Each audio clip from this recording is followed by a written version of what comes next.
Alors aujourd'hui, on ne va pas parler de cette batterie 12 volts que vous connaissez déjà bien, mais plutôt de cette batterie haute tension de Toyota Prius à 201 volts.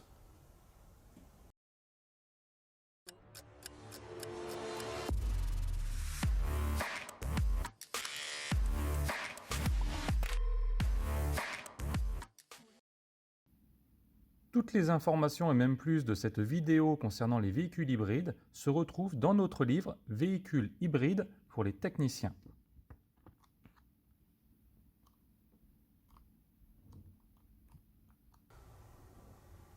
Alors quand on dit qu'on sort la batterie de la Toyota Prius, on sort en fait tout ça. Et en réalité, il n'y a pas que la batterie là-dedans.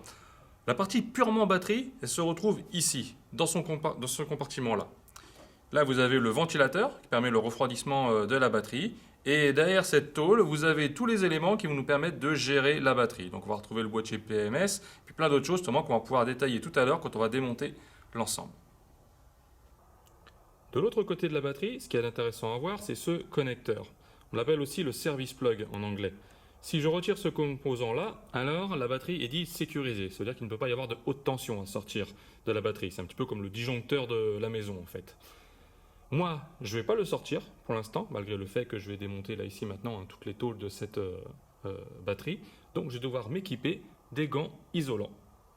C'est parti.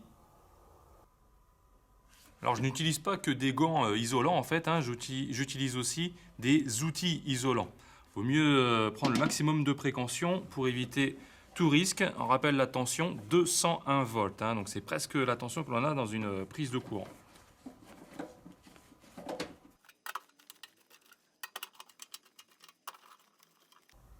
Ok, alors sans les tôles, on y voit déjà un petit peu plus clair. Comme vous pouvez le voir, vous avez ici 28 éléments montés à la verticale, tous serrés par les deux supports qui sont ici. En réalité, ces éléments-là sont des batteries, des petites batteries. On a 28 petites batteries de 7 volts 2 exactement, pour un total de, comme elles sont placées toutes en série, de 201,6 volts. Si je pars de la batterie la plus extrême, on a donc ici le signe positif. De l'autre côté de cette petite batterie, j'ai le signe négatif. Et on a donc à ce niveau-ci un pont de connexion pour être relié en série sur la deuxième batterie. Ici, on retrouve le même pont de connexion ici et ainsi de suite. Voilà. Donc dans cet état-là, si je veux mesurer la tension totale de mon pack batterie, je prendrai la mesure ici, là où j'ai le signe positif, et je prendrai l'autre mesure à ce niveau-ci avec mon multimètre. C'est d'ailleurs là où on va retrouver ces gros câbles dont on va parler tout à l'heure.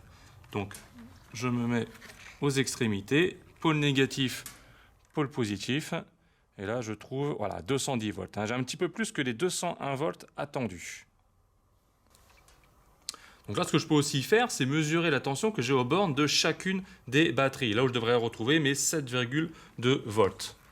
Je me mets par exemple ici, sur une batterie, au hasard, voilà, 7 volts 59. Et je peux passer comme ça, là, sur une autre batterie, ici, par exemple, voilà, 7 volts 50, moins 7 volts 50, parce que là, les signes plus et moins se retrouvent inversés. Mais pour la mesure, c'est pas si important que ça. 7 volts 51, etc., etc. En réalité, c'est comme ça que l'on saurait déceler un élément défectueux dans mon pack batterie. On doit avoir à peu près toujours la même tension entre les 28 batteries. Ok, alors je reviens à nouveau là de l'autre côté de la batterie pour vous faire remarquer ces deux connexions-là. Les deux gros câbles qui sont ici vont sur le composant que j'ai présenté tout à l'heure, à savoir le connecteur, le service plug, celui qui va nous permettre de sécuriser les batteries. En réalité, ce composant qui est ici me permet d'établir une connexion entre les deux câbles. Donc si je retire le composant, on comprend bien que la connexion ne sera plus établie entre ces deux batteries-là, et donc je ne vais pas pouvoir retrouver les 200 volts vus à l'instant.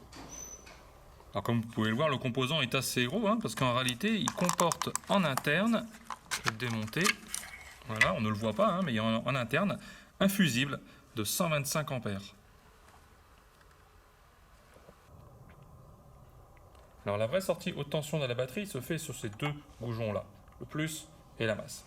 Par contre, on avait mesuré, nous, à l'instant, 210 volts sur les deux bornes qui étaient placées aux extrémités. Sur ces deux bornes-là, on retrouve deux câblages, c'est ceux qu'on retrouve ici, les deux gros câbles orange. Et ce que l'on remarque, c'est que entre là, la vraie sortie haute tension de la batterie, et ces deux câbles orange, il va falloir passer par tous ces composants-là.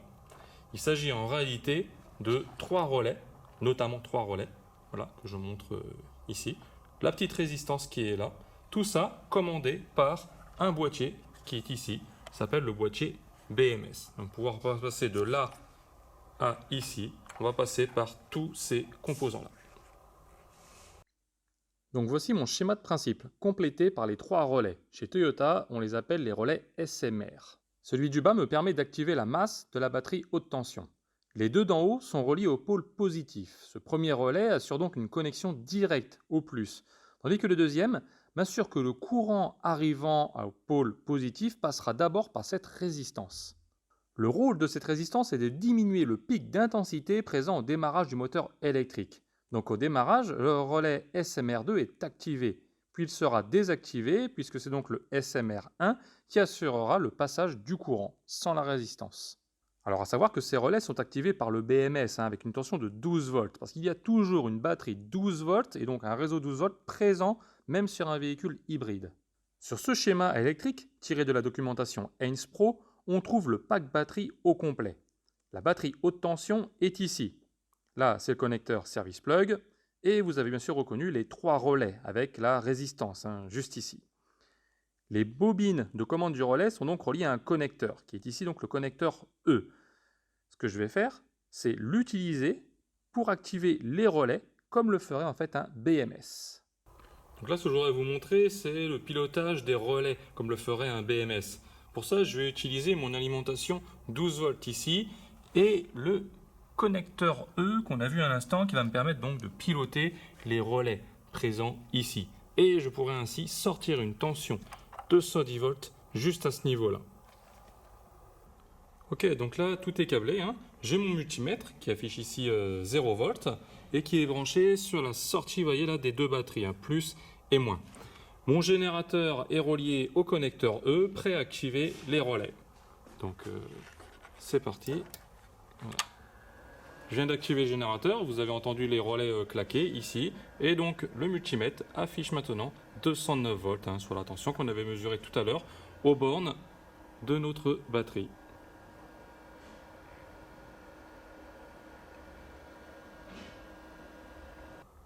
Alors le rôle du boîtier BMS, ce n'est pas que de gérer les relais qui sont ici, comme je viens de vous le montrer, mais c'est aussi de surveiller les batteries. Déjà en termes de température, ce qu'on va retrouver là ici, 1, 2...